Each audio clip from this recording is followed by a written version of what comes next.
Ladies and gentlemen, good morning. It's great to be back in Mumbai.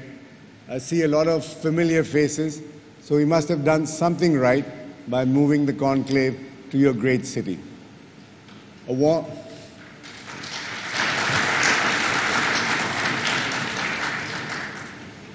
warm welcome to all of you to the 17th edition of the India Today Conclave with its theme, The Great Churn, Triumphs and Tribulations. And what a great churn there has been. America is withdrawing from its global leadership role as a whimsical and boastful president dismantles the world order his country built.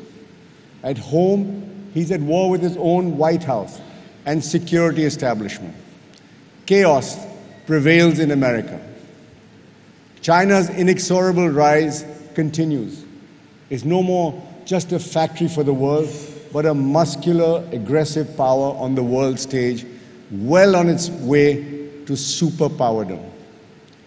With Vladimir Putin as president, Russia is constantly prowling and growling.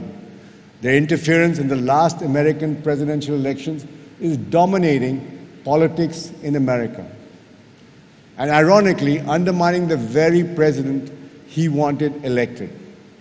The European Union is splintering.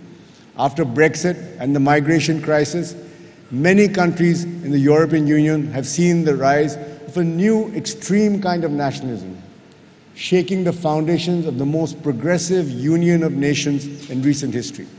It's in fact a slap in the face of history, turning the clock back. The Middle East remains on fire. It is plagued by religious extremism and brutal wars, with no real end in sight. It remains the bloody playground of the two superpowers.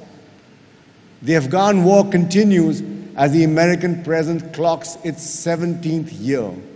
It's fighting a war it cannot win or even afford to lose. Meanwhile, nuclear brinkmanship is back. Leaders are behaving as boys do with toys, but with really dangerous ones. The American president even claims his nuke button is bigger than Kim Jong-un's. Unbelievable. Nearer home, Pakistan, it's brandishing its nukes at us, and the line of control has descended into a line of no control with constant exchange of fire. And cross-border terrorism remains unabated. As if bent on its destruction, humanity is once again ignoring the signs of climate change. The world, it seems, cannot save the earth. The world, in fact, has become an extremely dangerous place. But all of it, I must say, is not gloomy. We have our great triumphs too. The global economy is growing at 3.5%, even after a slump of 7 years. Technology continues to be on a super fast track and is now powering the fourth industrial revolution. It's making our world a better place, making human beings healthier, more productive, and hopefully happier. The great churn has also, I believe, thrown up 5 paradoxes we have to deal with in the years to come. How we deal with them will define the 21st century.